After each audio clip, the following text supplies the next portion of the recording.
கர்நாடகாவில் வெளிமாநிலத்தவர் விளைநிலங்களை வாங்குவதற்கு தடை உள்ளது.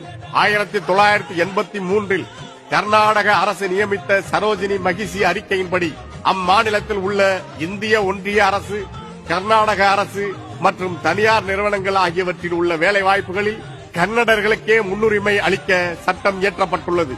அச்சட்டம் கடுமையாக பின்பற்றப்படுவதோடு அதை கண்காணிக்க கன்னட வளர்ச்சி ஆணையம் என்றதொரு தனி ஆணையமும் ஏற்படுத்தப்பட்டுள்ளது. மராட்டியத்தில் 1968 முதல் அம்மாநிலத்தில் உள்ள தனியார் தொழில் நிறுவனங்களில் 80 விழுக்காடு வரை மண்ணின் மக்களுக்கே வேலை அளிக்க வேண்டுமென மராட்டிய தொழில்துறை தீர்மானம் கொண்டு வந்தது. அதை வலியுறுத்தி 1970, 1973, 2005, 2007 என தொடர் சுற்றறிக்கைகள் மாநில அரசால் அனுப்பப்பட்டன. இச்சட்டத்தை தனியார் நிறுவனங்கள் சரிவர கடைபிடிக்கிறார்களா என்று கவனிக்க புதிதாக ஒரு கண்காணிப்பு அமைப்பு உருவாக்கப்பட்டுள்ளதாக 2017 டிசம்பரில் மராட்டிய அரசு அறிவித்தது. அரசு பணிகளுக்கு கட்டாயமாக மராத்தி மொழி எழுத படிக்க தெரிந்திருக்க வேண்டும்.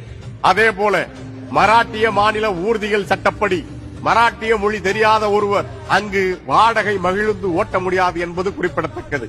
1995 மார்ச் 31ஆம் நாள் குஜராத்தில் நிறைவேற்றப்பட்ட குஜராத் தொழிலாளர் துறை தீர்மானத்தின்படி மண்ணின் மக்களுக்கு 85 விழுக்காடு வேலைவாய்ப்புகளை இந்திய அரசு மற்றும் தனியார் தொழில் நிறுவனங்கள் வழங்க வேண்டும் என குஜராத் அரசு ஆணையிட்டுள்ளது.